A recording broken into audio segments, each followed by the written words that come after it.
Bonjour à tous et à toutes, ici Pinap. Aujourd'hui, une nouvelle vidéo où je vous partage mes critiques de concerts, notamment deux que j'ai vus dernièrement. Donc, sans plus tarder, on y va. Donc, on va commencer par le premier tout simplement.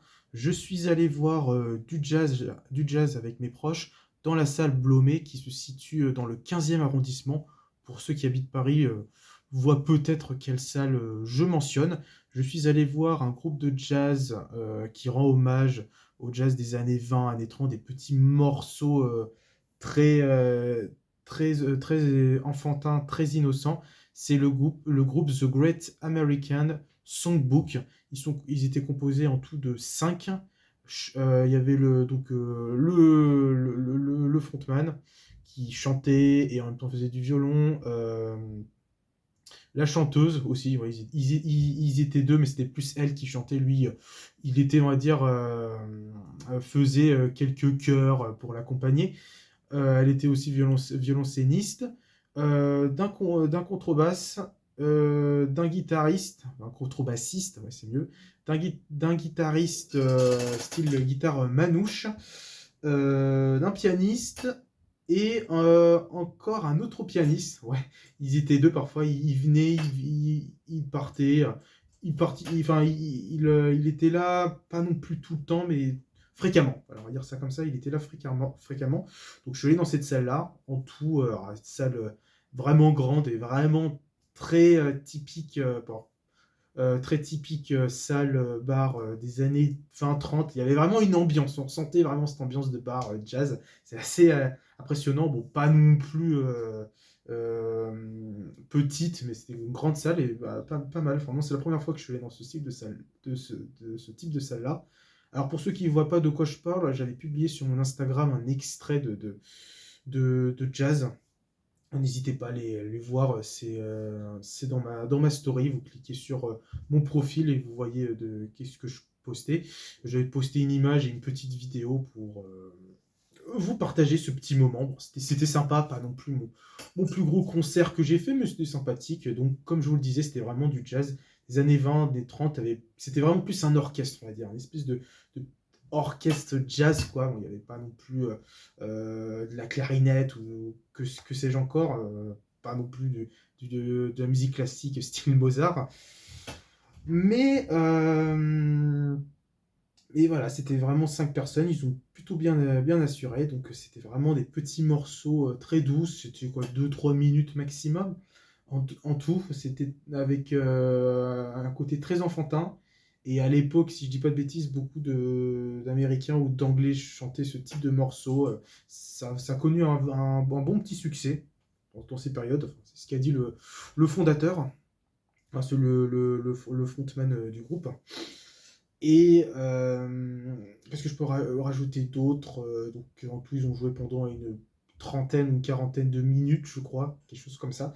Euh, et en fait, tout était orchestré. Tout n'était pas improvisé, hein. Il faut savoir que vraiment tout était orchestré à l'avance, même les blagues, parce que de temps en temps, le frontman faisait des blagues, drôles ou pas drôles, mais voilà, pour détendre l'atmosphère. À ce qui paraît, même un de mes proches a vu un texte qui lisait pour, euh, pour amuser la galerie. Pas méchamment, hein, bien sûr, mais assez dans le côté gentillet. Et en soi, c'était pas dérangeant. Voilà, c'était pas dérangeant, mais vous voyez quand même, il y avait un petit côté très orchestré.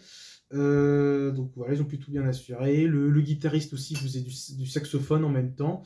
À un moment, ils ont improvisé, mais c'était vers la fin. C'était vers la fin où, où on voulait faire un rappel, sauf qu'ils n'avaient aucune partition. Ils ont dit, ah, on n'a pas nos partitions, on ne sait pas quoi jouer, tout ça. Mais spoiler alerte, ils ont réussi à faire quelque chose et ils s'en sortent plutôt bien en improvisant. C'était plutôt pas mal, avec des espèces de solos d'instruments. Ils faisaient une espèce j'ai envie de dire, j'ai pas envie de dire de bêtises, mais de buff, ouais, de buff, ou plutôt chaque instrument faisait un espèce de petit solo de guitare ou de piano, par exemple. Voilà. La chanteuse s'en sortait vraiment bien, vraiment voix très douce, très innocente. Alors, à un moment, elle faisait vraiment voix très blues aussi de ces années-là, 20-30. Il y a vraiment style Aretha Franklin avec une grosse voix, c'est assez impressionnant à voir. Et puis voilà, hein, c'était plutôt sympa. C'était la deuxième fois que j'ai vu du jazz. La première fois, c'était Ibrahim Alouf que j'ai vu. Je l'avais peut-être déjà dit dans d'autres critiques de concerts euh, en 2016. Donc c'est la deuxième fois que je vois du jazz. Donc, petite expérience plutôt bonne. La salle est vraiment, ouais, la salle était vraiment très très grande. Elle était vraiment pas mal grande. Donc, comme je le redis, public, c'est assez senior. Il y avait quelques enfants. Et pas trop de personnes de notre âge, mais voilà, moi je suis quand même curieux, voilà, j'aimerais bien voir un peu plus de jazz, hein, donc ça va venir dans le futur. Je sais pas voir quoi encore, mais je posterai sur mon Instagram des différents extraits et en général, ouais, c'était une petite sortie agréable, très doux, des morceaux de 3 minutes, plutôt sympa. On revenait dans ces époques, dans ces époques avec un son très sale, très noisy, j'ai envie de dire. Donc un petit 3 sur 5 pour ma part, un petit bon concert, pas le meilleur, mais ça va, c'était sympa. Donc ensuite, on va passer au deuxième concert que j'ai vu hier. Je suis allé voir Chiu Chiu, voilà, à la Marbrerie à Montreuil. Alors Montreuil, pour ceux qui ne voient pas, c'est aux alentours de Paris, c'est dans le 95, si je dis pas de bêtises, et si je me trompe, je vous corrige ça dans mon commentaire épinglé. Donc je suis allé dans cet endroit-là. Alors là, il y avait beaucoup plus de jeunes de mon âge. Il y avait des gothiques, un peu le même style de, de présence que j'ai déjà vu dans plusieurs concerts de personnes assez âgées. Et donc, je suis allé voir ce groupe très connu dans le scène rock expérimental, folk, bruitiste. C'est vraiment chouchou, ça part dans tous les sens. Ça fait depuis 2002-2003 qu'ils sont là. Le frontman du groupe est celui qui restera parce que ça a beaucoup changé. Le line-up du groupe a beaucoup changé et vraiment les membres ont quitté la scène, tout ça, tout ça. Alors, au début, ils étaient 4, après maintenant, ils étaient 3.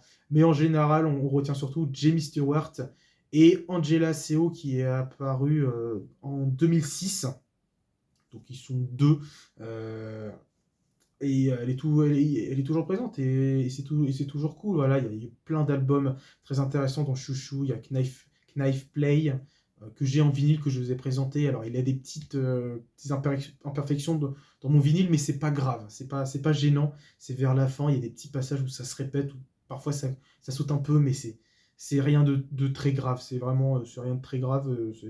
C'est pas grave, mais je suis quand même content de l'avoir. En plus, c'était un des derniers exemplaires que j'ai pris à Balade Sonore. C'est tout ce que j'ai pour l'instant. Faudrait que je m'en chope un peu plus. Mais c'est pas facile d'avoir du chouchou, notamment Eupromise, que j'aimerais bien me le procurer, lui.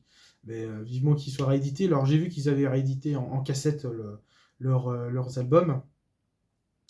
Il y avait Girl of Basket of Fruits aussi que j'avais bien aimé. Et un de leurs derniers projets, un titre vraiment très long, mais regardez par vous-même, s'appelle 13 et c'est un nom italien. C'est vraiment un album je m'attendais de quelque chose de très accessible, mais ça reste tout aussi expérimental celui-là. Mais il y a des morceaux qui sont très efficaces comme Common Loon, qui auront un clip assez très barré, mais c'est du chouchou, quoi. Comme je vous dis, ça explore beaucoup de thèmes, hein, de thèmes pas très drôles, le suicide, la guerre, les expériences sexuelles intimes, et d'autres périodes sombres de meurtres sombres qui se sont passés. Voilà, c'est pas très gai, mais c'est quand même la manière dont c'est fait grotesquement sérieux. Voilà, littéralement, moi j'ai ressenti ça quand j'ai écouté la première fois ce groupe, quelque chose de sérieux mais en même temps très grotesque. Voilà.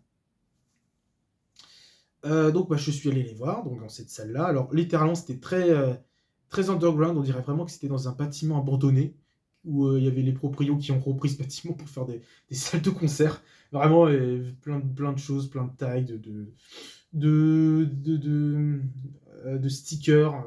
Vraiment une salle très underground. sale, mais façon de parler, hein, sale. Ce qui m'a fait penser à une autre salle que j'avais vue aussi, que j'avais partagée sur un groupe WhatsApp avec ma sœur. On avait aussi un petit groupe avec une chanteuse anglaise qu'elle aimait beaucoup. Il y avait ce style de salle un peu. Et en fait, pour moi, j'allais voir Chouchou, quoi. Que j'allais voir un groupe rock concert avec différentes choses et bruitistes qui allaient jouer vraiment leurs morceaux de leur discographie. Sauf que non. Voilà. Sauf que non. Alors déjà, quand on arrive dans la salle, il y avait des chaises. Voilà, on pouvait s'asseoir. Pourquoi pas, j'ai envie de dire. Donc, voilà, devant de la scène, tout composant électronique qu'on retrouve dans mes lives, comme d'habitude.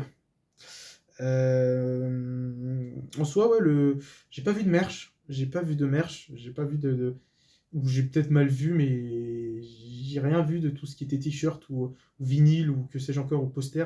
Rien vu de tout ça.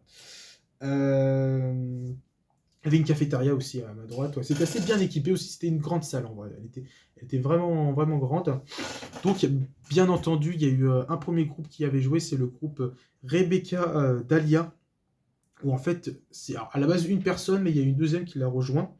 Et c'est un duo française, même un duo très famille, parce que littéralement, le- le- le- Dahlia Rebecca a invité sa petite sœur. Voilà, faire du violon, ouais, parce qu'il faut savoir, donc, avec son setup PC Ableton, avec un petit piano, et il y avait une clarinette aussi, tu la voyais jouer de la clarinette avec plein de reverb ou pédales d'effet.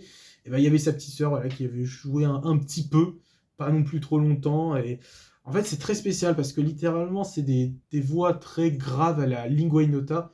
Spoiler alerte, littéralement, quand j'ai vu son compte Instagram, eh ben, c'était, elle suivait Lingua Ignota. C'est assez marrant. Je dis, ah bah tiens, les influences quoi. Non, non, c'est pas une critique, hein, bien sûr. Elle a vraiment géré. Donc c'est vraiment des voix graves, après un peu trapesques, avec différentes sonorités, des textures très glitchées, très électroniques, très ambiantes. Et un peu classique, comme je vous dis, avec cette clarinette. Elle faisait des solos, notamment à la fin. Voilà, elle est plutôt bien gérée. En soi, ouais, je sais pas si c'est sa première fois qu'elle joue, mais je ne pense pas. Plutôt cool. Alors, c'est marrant parce qu'il y avait beaucoup le thème de Lolita. Voilà. Déjà sur scène, quand tu la vois habillée, il y avait un côté très poupée. Alors, bien sûr, je ne suis.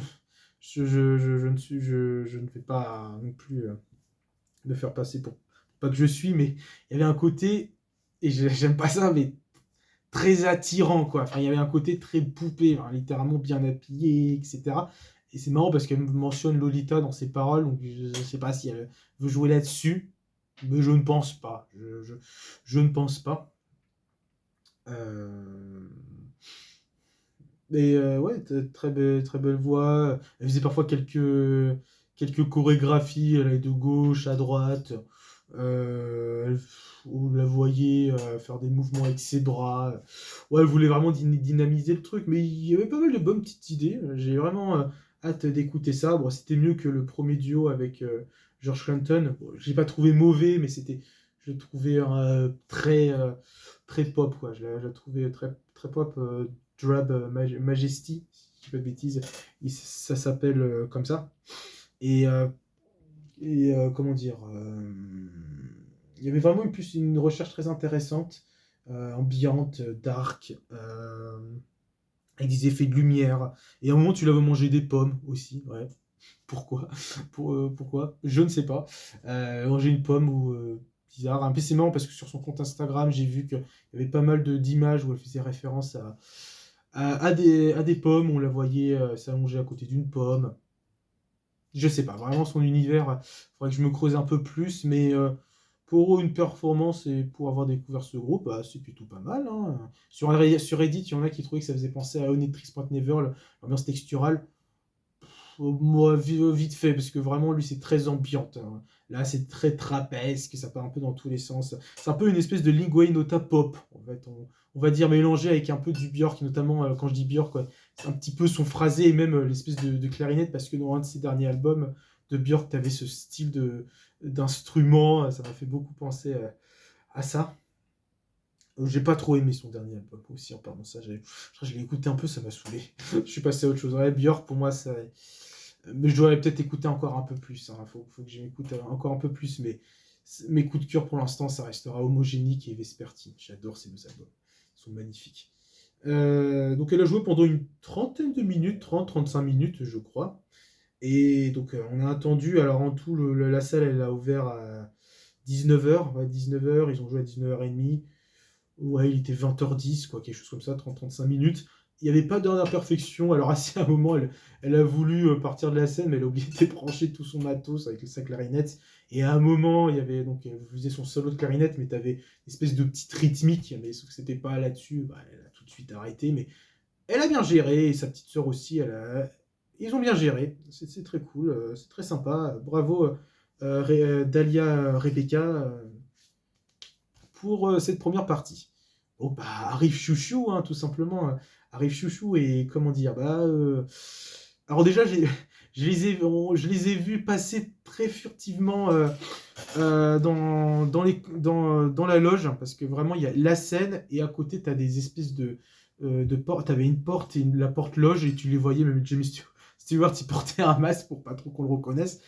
Rentrer pour se préparer. Donc ils ont commencé à s'installer, littéralement. Alors, pas de bonjour, littéralement, ils commencent à s'installer avec Angela So. Alors, costard, costard, chemise et costard cravate pour Angela Co. Et donc, en fait, littéralement, eux, ils ne jouaient pas de morceaux de leur discographie, c'est littéralement une bande-son. Et si j'ai bien compris, alors, moi, littéralement, je pensais qu'ils allaient passer le film Hellraiser, parce que pour moi, Hellraiser, je pense au film d'horreur. Le premier, ils allaient faire littéralement la bande-son. Vous voyez, un peu comme dans les, les, les, les films orchestrales, où, par exemple, Harry Potter, où ils mettent le film, et en même temps, tu as l'orchestration. Un de ces quatre, j'aimerais bien voir ça aussi. Peut-être vous filmerai vite fait un extrait sur mon Insta ou Facebook, bien entendu. Pensez à ça, quoi. Mais à la sauce chouchou. Pas du tout. En fait, c'est une espèce de BO à la Hellraiser, vraiment. En fait, c'est littéralement de l'expérimentation. Ça part dans tous les sens. C'est pas forcément agréable. Mais c'est une sacrée expérience. Donc pour la première fois, quand je vois Chouchou, je vois du collage sonore. Voilà, ils ont fait du collage sonore plutôt bien réussi. Ça vaut pas, voilà, par exemple, littéralement, c'est un peu du collage sonore à la Nurse Viewed ou à la Strobing Grossol. Je sais pas, là, par exemple, j'ai ce groupe-là en tête parce que eux aussi, je crois qu'ils ont fait des espèces de collage sonore, si je dis pas de bêtises, mais ça peut faire penser un peu à ouais, Nurse Viewed, mais Nurse Viewed c'est beaucoup plus, j'avais vu vite fait des lives, c'est beaucoup plus, il y a une continuité que eux, c'est vraiment bazarais, c'est des bruits un peu loufoques, et malgré tout ça, il y avait un fil conducteur, quoi. Littéralement, il y avait un chemin malgré tout ce bazar. Donc ils ont commencé à jouer. Alors c'est littéralement un écran qui filme des images complètement aléatoires, typiques dans l'expérimentation, dans la noise, des abeilles, des vaches, des têtes de vaches, des des statues incas, de cathédrales d'église de Paris. D'êtres humains, ou notamment une qui, je pense, était quelque chose de sexuel. Elle avait un espèce de masque de vache assez bizarre. Ouais, c'est assez bizarre. En fait, ça tenait pas bien. Voilà, mais c'est ça, chouchou. Hein. C'est parfois des images grotesquement qui te mettent mal à l'aise. Voilà, littéralement, parfois qui peuvent te mettre mal à l'aise. C'est des dessins animés aussi. J'avais reconnu Blanche-Neige à un moment. Euh, de chats. Des images gore aussi. Ça, par contre, c'est pour ça que j'avais prévenu, pour ceux qui n'ont pas vu l'extrait, n'hésitez pas à aller le voir, qu'il y avait certaines imageries très gore. Voilà, faites attention, enfin, assez gore, quoi, quand même. Donc, faites attention à vous. Assez sexuel aussi. De paysages, de la mer. Et j'en passe, voilà. J'en passe. C'est vraiment plein d'images complètement aléatoires, mais qui correspondent super bien à la bande-son. Et malgré tout ça, on les voit quand même avec des notes, quoi. Malgré ce côté, on pense que l'expérimentation, pour certains, c'est vrai, tu fais n'importe quoi et hop, voilà, c'est expérimental. Pour eux, non, il y a quand même un côté très cadré, quoi. Ah, tu fais ci, tu fais ça. Donc, Ils utilisaient tout ce qui est matériaux électroniques, synthé, je pense boîte à rythme ou magnétophone, j'imagine. J'ai pas trop bien vu, mais ouais, ils avaient quelques trucs modulaires. Alors vraiment, en plus, en termes de sonorité modulaire, c'était très doux, mais en même temps, c'était parfois assez dissonant. Tu avais ouais, différents bruitages d'animaux, de chiens. Tu avais aussi différents objets qu'ils utilisaient, des appos.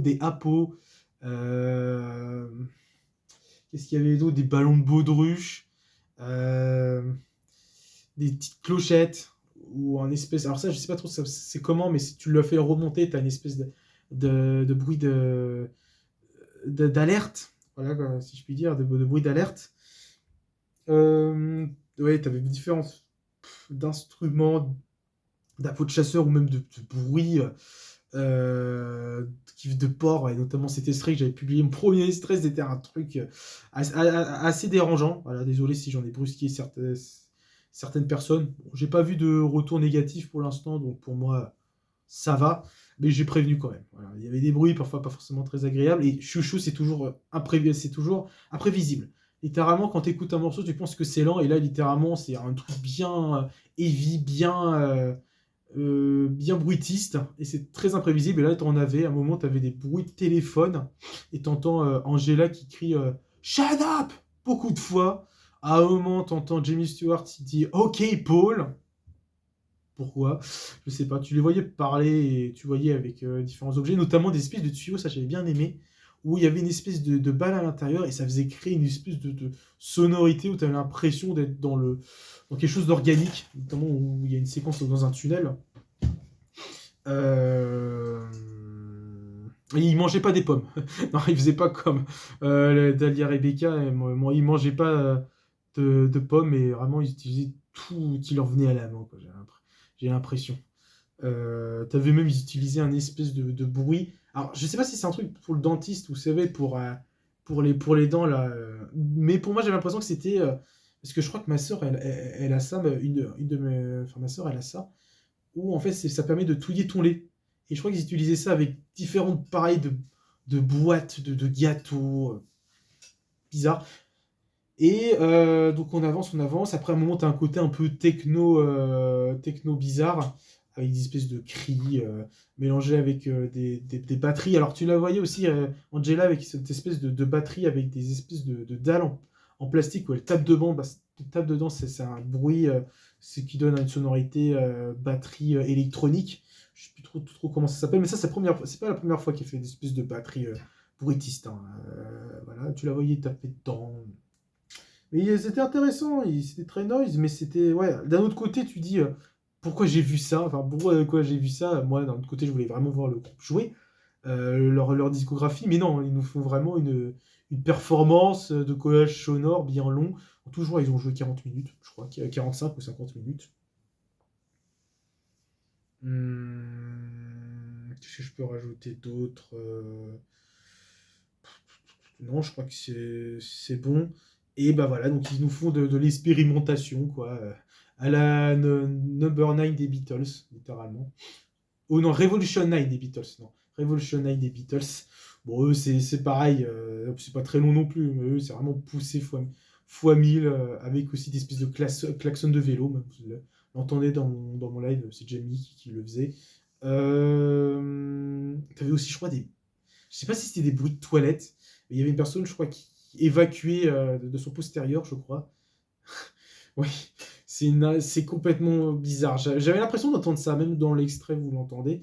Euh, Non, je pense que j'ai bien résumé la chose. Je ne vais pas trop en dire plus, mais c'était une multitude de sons, de sound design aussi, mais très aléatoires, très bizarres, avec des voix aussi, non, il n'y avait pas de rigolement, il y avait plus des cris, des choses aussi avec du bois, on entendait qu'il y a une sonorité de bois à un moment, de fer. Je crois que j'ai entendu un peu d'espèce de quelque chose de fer et de dur de métal. Voilà. Et puis à la fin, complètement à la fin, après ce morceau de techno poétiste bizarre, bah, t'entends notre ami Jamie Stewart chanter, c'est cool, où il chantait un morceau de David Lynch. Voilà, il nous fait un petit hommage à David Lynch, parce que ça, il est décédé, le pauvre, paix à son âme, un morceau du film Eraserhead. C'est In Heaven, everything is fine. Je l'avais tout en tête pendant la journée, cette musique. Et c'était très doux. Et t'entends Angela qui fait l'espèce d'accompagnement de synthé. Alors, très minimaliste. Il y avait un côté très minimaliste et très bas de gamme en synthé. Mais ça accompagnait tellement bien. C'est tellement beau et touchant. Moi, j'ai pas filmé. J'aurais pu filmer, mais j'ai trouvé ça trop beau. Je voulais vraiment rien faire et qu'est-ce que c'était touchant. Je crois que à la fin, je crois que je l'ai vu qui se retenait de pleurer à un moment. Mais c'était très touchant. Mais voilà, c'est clairement le E, littéralement, littéralement bien bruitiste, bien dark ambiante, peut-être pas abstract, non, peut-être pas abstract, bien son design. Ça part dans tous les champs, c'est bien sombre. En plus, c'est pas la première fois qu'ils font ce style de choses, hein. Ils avaient déjà fait en 2016 pour David Lynch, pour Twin Peaks, si je dis pas de bêtises, ils avaient fait une bande son ils avaient revisité la bande son. Je vous mettrai dans les commentaires si vous voulez l'écouter. Moi, je l'ai pas encore écouté, mais il me serait tardé. Et voilà, je pense que ce genre de concert, ça plairait à la VC FR expérimentale. Voilà. Peut-être que pour ceux qui, comme je dis, qui l'ont pas encore vu, foncez voir mon extrait. Peut-être que vous allez aimer. Mais je peux comprendre ceux qui trouvent ça n'importe quoi et qui n'est pas de la musique. Je peux comprendre. Voilà, c'est pas facile de rentrer là-dedans et c'est vraiment, faut s'accrocher, faut s'accrocher. Mais en tout cas, j'ai passé un bon moment. Je mettrai peut-être un 7,5 sur 10 ce concert. Peut-être pas le meilleur concert que j'ai vu. Voilà, parce qu'en truc expérimental que j'ai vu, j'avais vu William Basinski, qui était lui beaucoup plus dark ambiante, plus beau, je trouve. Enfin, je trouvais qu'il était beaucoup plus intéressant, enfin, peut-être pas plus intéressant, mais c'était pas le même délire, mais c'était très hypnotisant. Mais c'était aussi assez expérimental, quand même, c'est des loops qui se répétaient. Eux, c'est voilà, c'est différentes sonorités qui se répètent. À même au moment qu'ils aient utilisé enfin, un son des années 30, je sais pas, de dessin animé, ou musique un peu de guerre, avec qui ils mettaient des bruitages. C'est bizarre. C'est bizarre. Bref, merci d'avoir écouté cette vidéo. J'espère que j'ai pas été trop flou. N'hésitez pas à me dire dans les commentaires. N'hésitez pas à me dire si j'ai fait des erreurs aussi dans cette vidéo ou si vous voulez rajouter des choses. Les commentaires sont pour vous. Voilà, n'hésitez pas à écrire ce que vous en pensez de tout ça. Abonnez-vous, partagez, likez. Merci de m'avoir écouté pour cette critique. Et puis on se dit à la prochaine. Allez, au revoir tout le monde, et si j'oublie quelque chose, je le rajouterai dans la partie commentaires épinglés. Au revoir!